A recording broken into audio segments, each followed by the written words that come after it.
Fox Valley Voice. I feel great right now. I'm primed. I'm lubed. 1, 2, 3.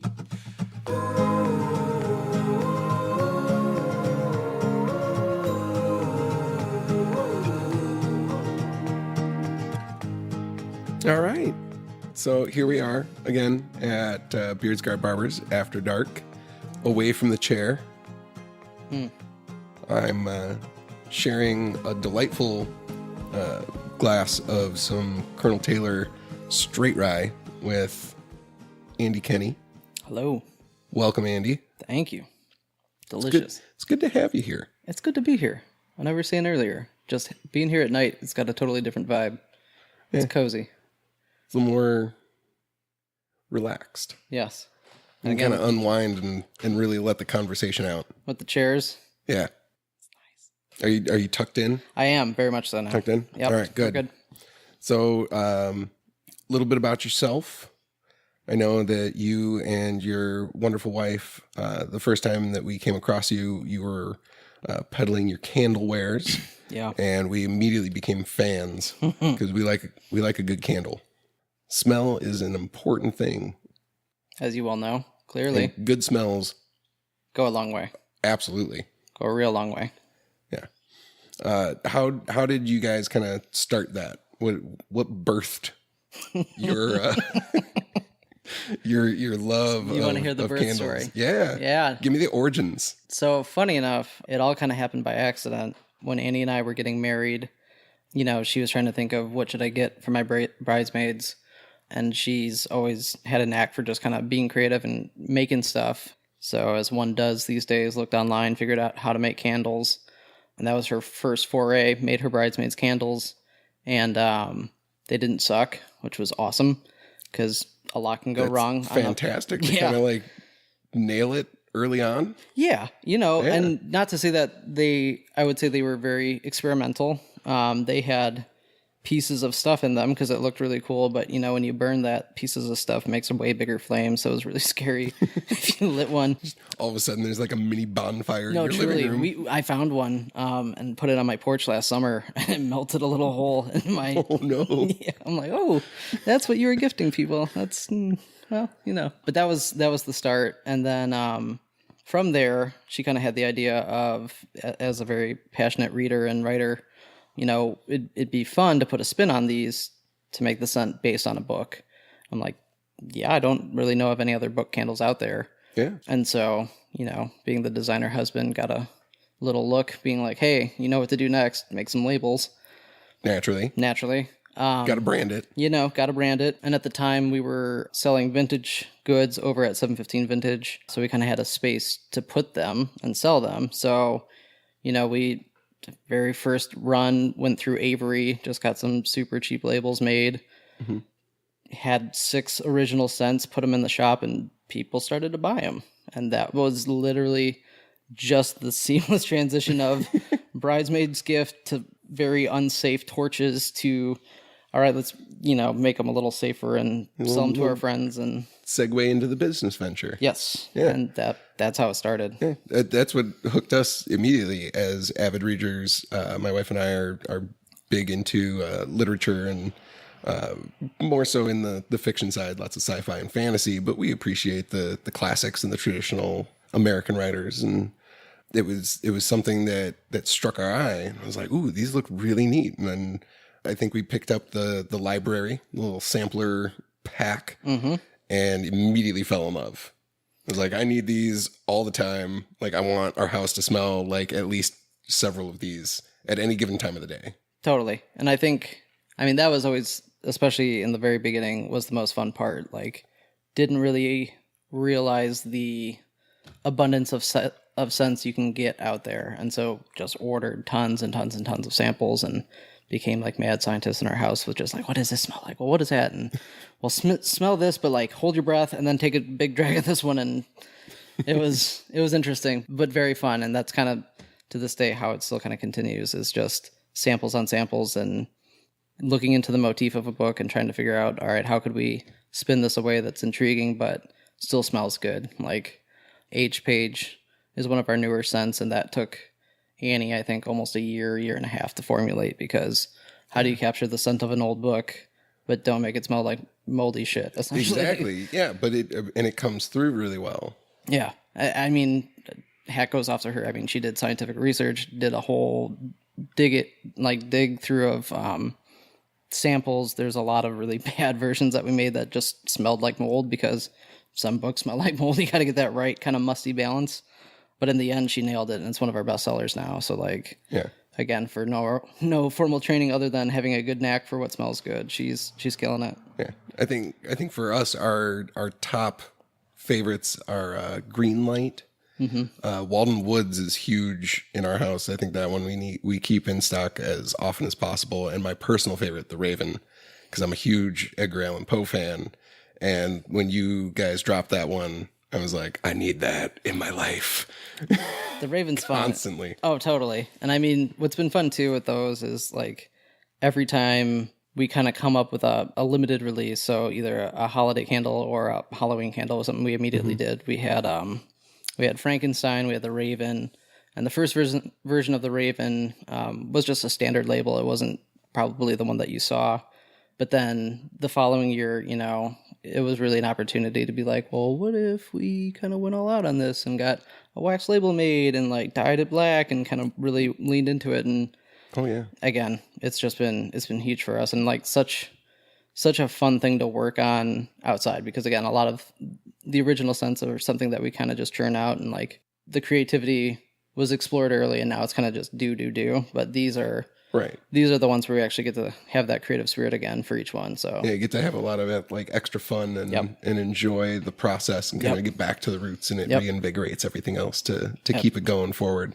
And I mean, when you kind of put that limited nature on it too, it becomes less overwhelming of, all right, we're making 100 and we can actually, like, dedicate the time. And once it's done, it's done. And I think that's kind of been the win for us, is just not making it too stressful. Because I feel like once it becomes stressful, it's not fun anymore.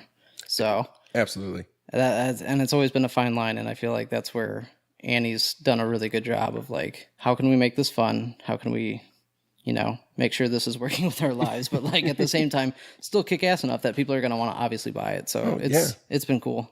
Absolutely. How did you personally pivot to Batavia Made, which is the other thing? And I know I shamelessly rocked your shirt for this tonight. Oh, it looks good too. I really like this shirt, and not just the logo and the design for it, but also the material. Like, you did your research and you found a good fabricator to get a comfortable shirt. Yep. Because there's a lot of times where I've been out and about and I've seen, you know, branded merch from other people, bands, other barbershops and stuff like that, and they have their logos on t-shirts and hoodies, and you get it and you're like, oh no, it's great, and you wear it maybe 4 or 5 times and it starts to, like, fall apart at the seam, or something always ends up going wrong. So it is a nice shirt. Thank you. And yeah, that was with Batavia Made was interesting, because it started with, honestly, just kind of started with having grown up in Batavia. The only real visual association that really ever comes to mind is the Bulldogs. And, you know, I went to Batavia High School. Obviously, it's on the water tower. It's everywhere. They're all over the place. My dog hates them. She's averse to statues of any kind, snowmen. She sees it and she's like, you look like a thing that should move, but you don't move, and it freaks her out. Which is even more intimidating, yeah. Yeah. So you get to see all these cool bulldogs everywhere, and it is very Batavia-centric. Right. But I think the part that I struggled with was, especially, I think, having grown up here, I had my Bulldog sticker and my Bulldog hoodies and all that good stuff. But once you're out of high school, I don't know, it didn't really feel applicable anymore. And kind of knowing how much rich history Batavia has, it seemed like there was a gap of this whole untapped space of, like, what Batavia actually is and what it represents. It really is so much more than that. It is. I mean, historically, and, like, my friend's mom, Chris Winter, runs the Batavia Depot Museum, so I feel like even having become friends with my friend Ben, and then seeing all the stuff in his house, kind of probably got that niche and seed planted long ago that subconsciously has been riding with me. But I think that kind of all came to a head where I'm just like, man, I would love to represent my town a little more, but not necessarily associated with high school. Like, I have a daughter now. She's not in school, obviously, yet. but how can I kind of show some Batavia pride without it being Bulldog pride, essentially? So Yeah.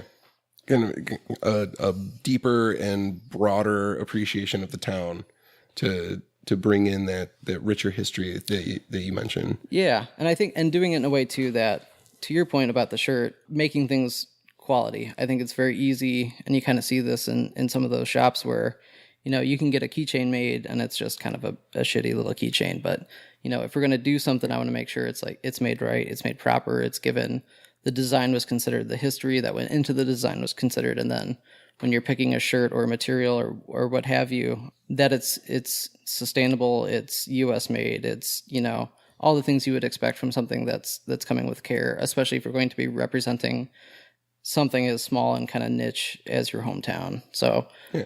I mean, I feel like for me, that was kind of the big thing is I want it to look good. I want it to be, quality made. And I really want it to represent everything that Batavia is and not getting a voice of. Not riding a coattail, as it were. Exactly.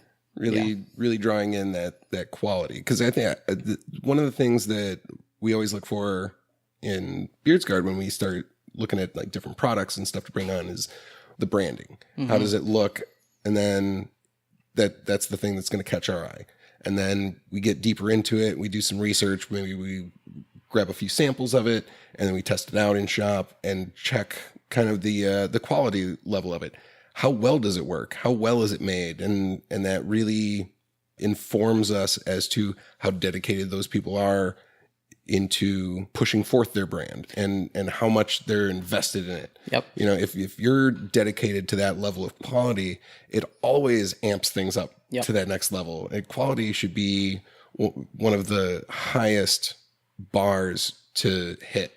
And people pick up on that. Yeah. And it, to your point, how it looks is obviously the attention getter, but then for a shirt or something that you're carrying with you every day, how it feels, how it holds up over time. I mean, that's very much equally a part of your brand. Like if this thing fell apart in 2 days, what does that say about like what you represent as a company? So I think it's an integral part of actually making something that people want to keep and feel good about wearing.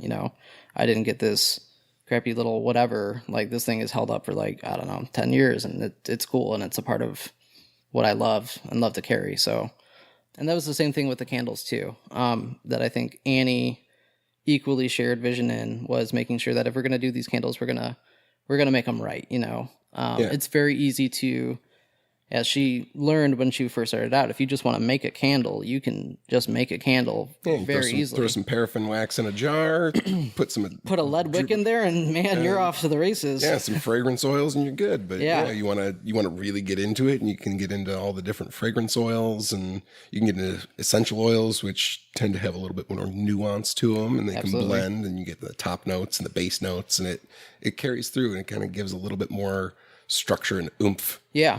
Well, and for something too with candles, like you're bringing that into your home, you're burning that with your family and friends, and you're also inhaling that type of stuff. So those cheaper candles, I mean, the wicks, truly, some of those cheaper end candles have lead wicks. I mean, that's just how they're made, and clearly not good. The paraffin wax burns smokier. So, I mean, all these things have factors. So when we try and formulate new stuff, it is that quality control, but it's also a health control. If you're going to be... And, from a handling perspective, too, like Annie and I are the ones pouring this stuff. So enough years go by of handling some really crazy chemicals. I mean, that's going to catch up to you. So it's something you got to be mindful of. And I think it's something that usually I don't think we really talk enough about, because I think people just kind of look at a candle, and a candle's a candle. And if it smells good, great, I'll buy it. But I think it's important, whether people recognize it or not, to have that quality of care and just looking out for people. Yeah. Knowing that you're doing the best you that you can do. Absolutely. Yeah. Yeah. That's one of the things that I like about you guys. Hey, man. You're committed. If you're not going to do it right, why do it at all? It's one of those. 100%. And I mean, obviously you guys with the shop, I mean, since you guys popped up, I don't know, however many years ago, and I drove by and saw it, I'm like, well, I mean, to echo our conversation, looks kick ass. That was the attention getter. Then heard about the folks that opened it. They sound kick ass too. Well, and it's funny too because I remember the very first time I came in here. We didn't actually know each other yet. Sitting in that front chair, getting to know you, and just had heard, I think, through Danny because she was already kind of friends with you guys and kind of knew. Just get my taste from like, shit, this is the kind of thing that Batavia needs, and this is the vibe, and these are guys that actually care about what they're doing. So I think it was just cool, especially knowing where Annie and I sit with our own business, just being like, okay, some other city seeing folks it are echoing in other businesses, and that's one of the things that drew us to Batavia in the first place, is because there's this really great sense of community and support, specifically in Batavia, but greater Fox Valley region, that seems to be very small business focused and driven. So having that kind of a support system really, like, it nailed home for us, and was like, no, this is where we want to be, because this has the right vibe, the right feel, the right kind of support and connection to the actual community as a whole, instead of just saying, hey, we're going to open up a shop, hey, we're going to start this business, and maybe we'll make some money and it'll be great. But more so, it's the connection that we have to all of the clients and people that live around here that really makes it feel like we're part of the town. Totally. Well, and I think, it's everything you just said, and it's having that physical presence too. I think that's one of the things that also really drew me to you guys, is that you set up a space that feels like home, and it's a place you want to go. And like I was saying earlier, just the vibes in here tonight are just like so cool, so on point, and just like shows that you guys care and you want to curate a space that people want to be in. And I think that's another thing, if you're going to have that kind of thing in your hometown, like, where's that place you want to go? And it's like, you guys aren't a coffee shop, but if you're a coffee shop, I'd come here too every night. Like, it's one of those things, like, I just want to be in this space because it's awesome, and like the people give a shit about it. Like, it's just one of those. As a coffee junkie, if we had like a barista set up in here, I don't think I'd ever need to leave. I would just sleep here, wake up in the morning, and be like, all right, give me my triple espresso. Let's do this. I'd be out front knocking, be like, buddy, wake up. Let's go. No, I mean, and it's just one of those things. I think seeing that you guys open this space and put the time and care into it, I think it's inspiring to us, and I'm sure other folks down the road that are going to open future businesses. I think it starts to set a level of expectation of like, we can do better. This doesn't have to be just another cookie cutter joint. Like, it can be. I want more people with that mindset to come out here and start things, because it's just going to make everything better. Yeah. And I mean, it's contagious, that kind of energy. Like, the more you see it, like, as soon as you guys had the shop open, we're like, shit, someday we're going to open a shop or something, or have a space that could be equally as cool. Like, I don't know. It's just that it's contagious energy. And I think, everything so far, you just say Beers Garden, people know, and they get the vibe, and they're like, hell yeah. So you're doing a good thing. Oh yeah, man. Thanks, man. Thank you. I'm sipping some good drink, and it is very good tasty. vibes in here. This is a good night. It is a nice night. So we do have another point of a mutual sharing of a date, a very special date to both of us in our lives, and that is our wedding anniversaries. It's true. It's a magical day. You married the love of your life, and I married the love of my life on the exact same day of the same year. That's kind of wild to think about. It's really weird. Like, it doesn't come up very often. No, and when, like, same date, maybe, but same date, same year, it's a little more, I'd like to think, kismet. Yeah. I mean, I think to a point. Sure. Yeah. Yeah. To a point. Within reason. I mean, sure. I think what's wild though for me is just like, you always hear like, oh, I got the same birthday. That's cool. Like, but like, that's a real big milestone in life, and to have that, like, because that's a chosen one. Yeah. You don't choose your birthday. That happens from pretty much everybody. Yeah. Yeah. Typically, from what I hear. Yeah. You don't get to control that. No. There's no planning involved. Well, maybe a little bit. If you want to get in the weeds with that one. Sure. I'll buy that. But yeah, no, and I think I don't know, it's just wild. Yeah. To think that you guys are doing the same jam. Yeah. Simultaneously. Right. Unbeknownst to each other. Right. At the time. Where were you guys at? I forget. We were living in Palatine. Okay. Yeah. We were living in Palatine, at the time. I mean, it had been planned for a while. I jumped the gun. I proposed real early. She thought I was crazy. She came around to it eventually. Clearly. It was a good decision on her part. I didn't know what the hell I was doing. And it worked out, luckily, for me. Yep. Totally. But yeah, it was a wild time. And like the entire week leading up to our wedding, both of us were just violently ill with like 104-degree fevers, just puking and sweating for days. I don't know if I recall hearing that part of the story. That's awful. Yeah. So yeah. No, we looked great in the pictures.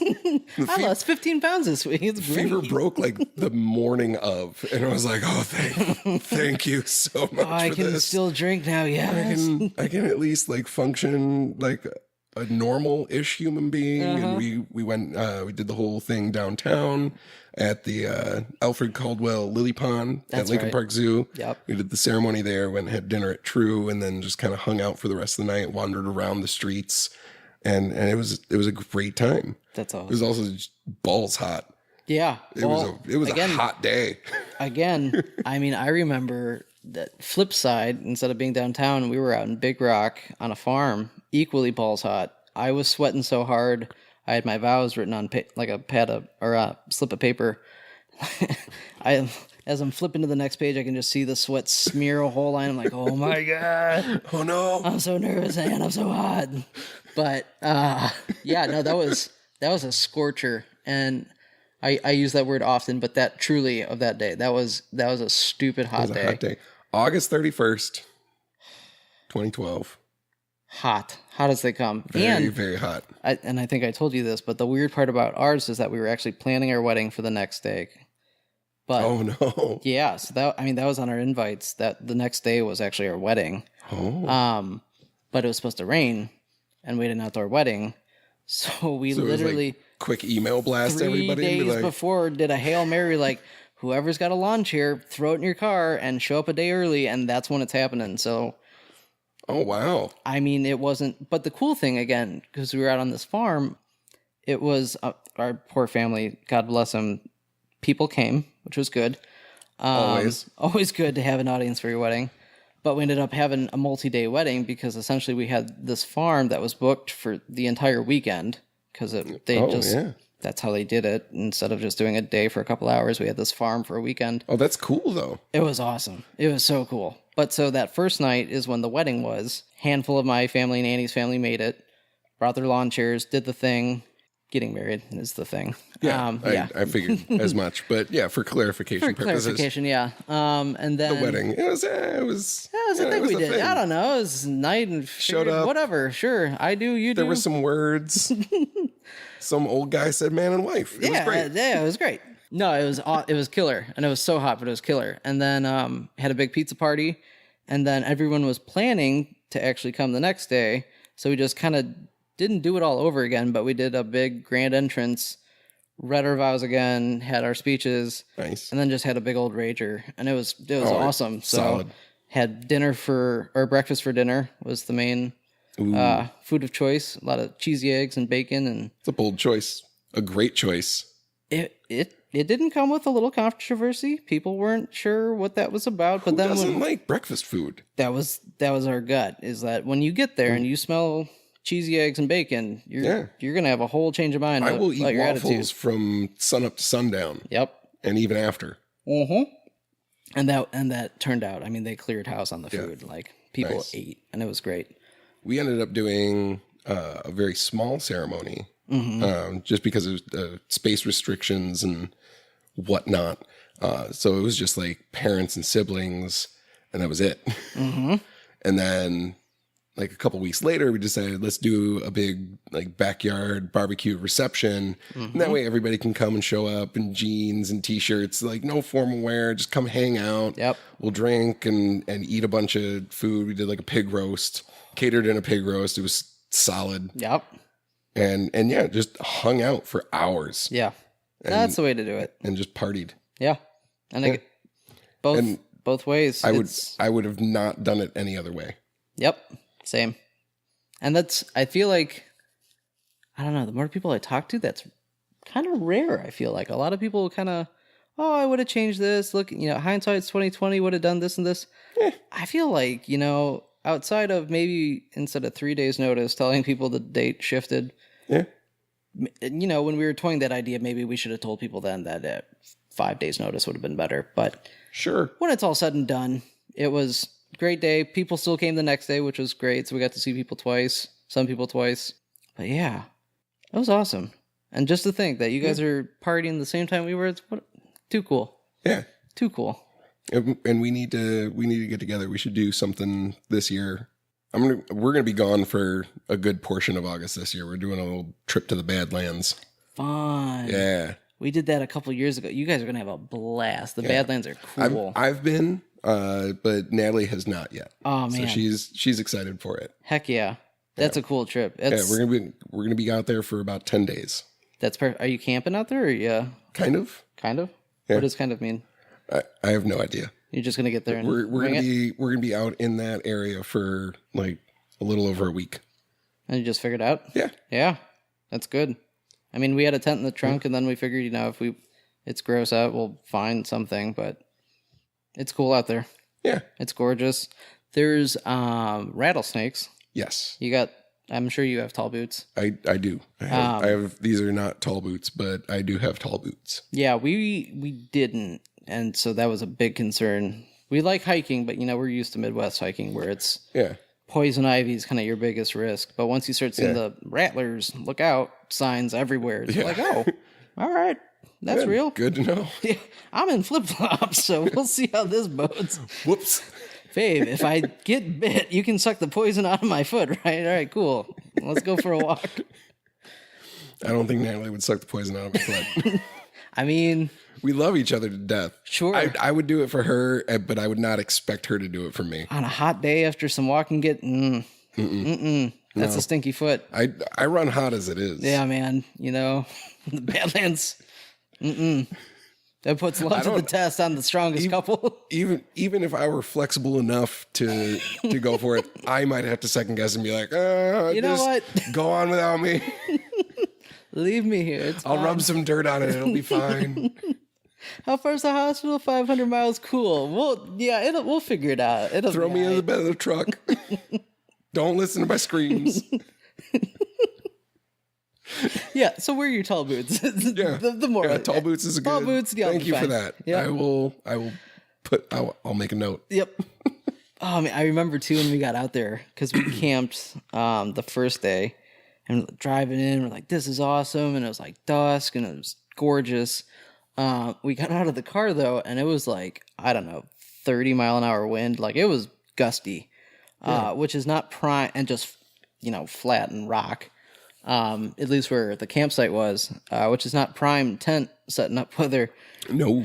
And we were tired. That was after like a good, 8-hour driving day. So we were both tired. It's getting dark, and like open up the tent and immediately like the top just blows away. So it's like me running kind of in the dark, trying to pull the pieces together.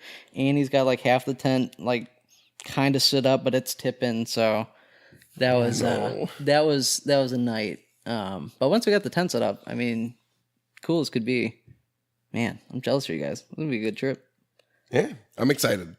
We like getting out as much as we can. It's hard getting away from the shop. Yeah, just schedule wise, it's tricky, but we try to make it a point to get away at least once a year. Sure, at least like a good solid vacation time. Mm-hmm. You can have like a little weekend here and there to go out and explore the closer regions, but yeah, like getting out and exploring a little bit more of the United States is fun, and it's something that we've been wanting to do more of. Yeah. So trying to schedule that ahead of time is great. Well, yeah, and I think it's something. Assuming you're driving, flying. What do you do? Yeah, we're gonna drive. Okay, that's something that Annie and I have always loved doing. Are just different road trips. Like every year we'd drive to Louisville. Our friend Sam, he's lived. I feel like he's been the driver of almost 50% of our vacations. It's like I'm in Portland now. Let's go see Sam in Portland. I'm in North Carolina now. Just hang out for a week in North Carolina. So, That's nice. but always driving, man. There's just something about the road. It's cool. Well, it gives you a chance to actually like see more things, and Totally. and you might need to stop off. I mean, there's gonna have to be stops, Right. So you can plan them out a little bit. And One of the best like antique shops we ever found was in Louisville. And we love, I mean, food's good, but this place, well, yeah, it's like, I don't know. I think it was my 22nd birthday. We spent a solid 8 hours in this place. It's a giant old converted school with an attached warehouse and a big outdoor like acre lot. Just spent 8 hours just picking, and it was awesome. cool. And would have never have found that place if we didn't like, oh, I don't know, let's just hang out in Louisville for a day and explore. And as part of our trip to North Carolina, so it was You never know what you're gonna find. no, and that's the way to do a trip. It's fun. It's like jazz driving. Mm-hmm. So you gotta find your way through it. Yeah. Well, and I feel like too, like my Uncle John, he was just telling me, he's going to retire in a couple of years, and he's like, the first thing he wants to do when he retires is just do all of Route 66. Ooh, I'm like, that sounds that's cool. ambitious. And he's like, no timeline. I just want to like date, kinda start. just start. Start at A, And if I see something, I'm pulling over and doing it. And get to like, B. get the like every step of the way. I'm like, that sounds awesome. So, big advocate for the road trip. Big advocate. We used to road trip a lot when I was younger. Myself and my parents and most of my family are from South Dakota. So I was born in Yankton, grew up in Yankton for the first, I don't know, 5 years of my life before moving out of the state. And we would always travel back. In my youth, twice a year, we would do one in the summer, for Christmas, and come back to town and hang out, see the cousins and aunts and uncles and everything. And we would always drive. And it was a boring drive because we took 80 through Iowa. And, as much as Iowa has given good for you guys, it's kind of a mind killer to drive through. Yeah. Speed limit picks up a little out there, but a little bit, but that's about it. That's the highlight. Is once you can go up another 5 miles an hour and set it to cruise. Kind of barrel through it. Yeah, zone out for a couple hours and then About snap back to and you're out of the state. like 7. Yeah.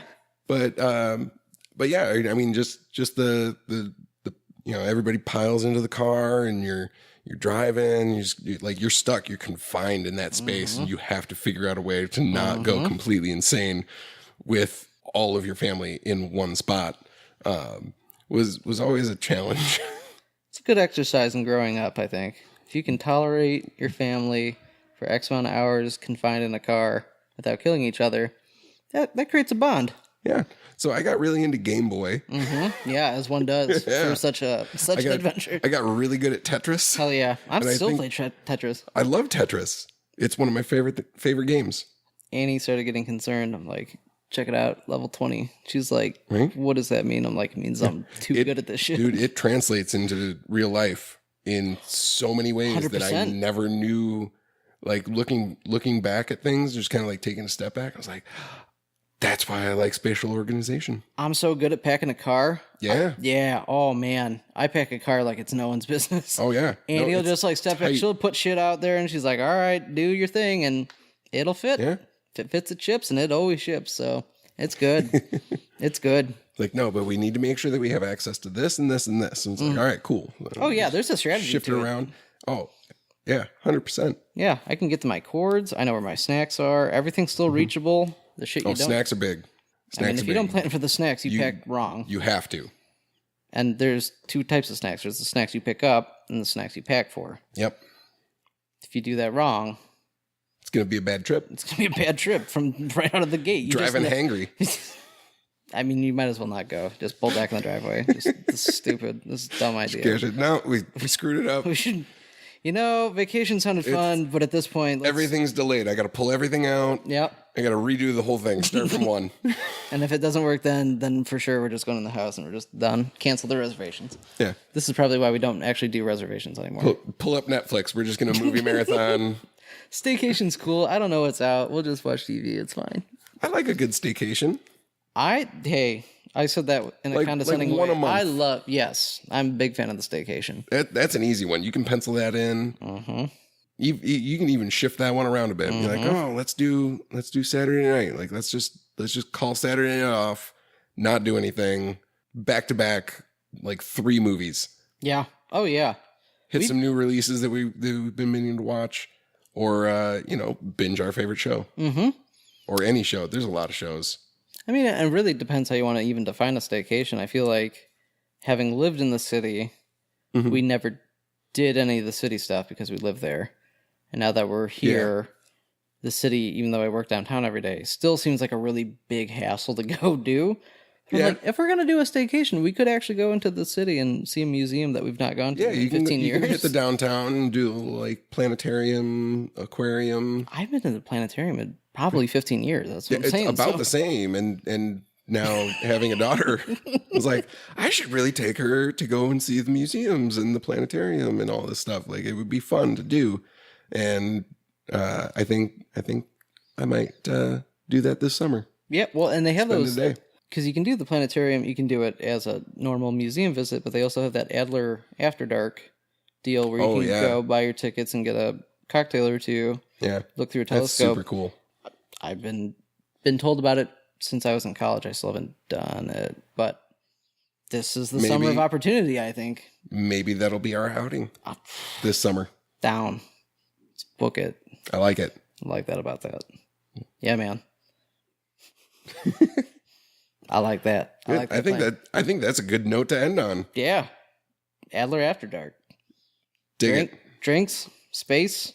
Yeah, I like space. Good times. I like space. That's the new tagline of the museum.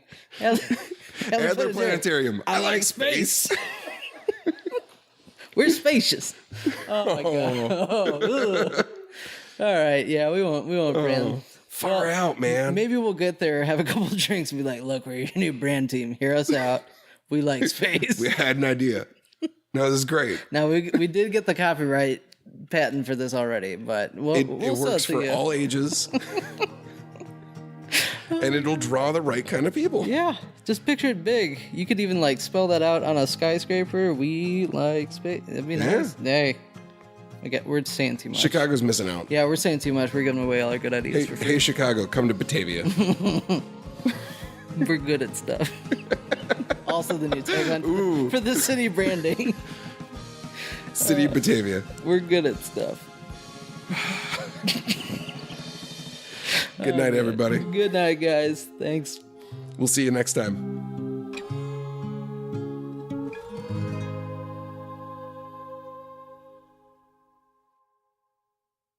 Fox Valley Voice.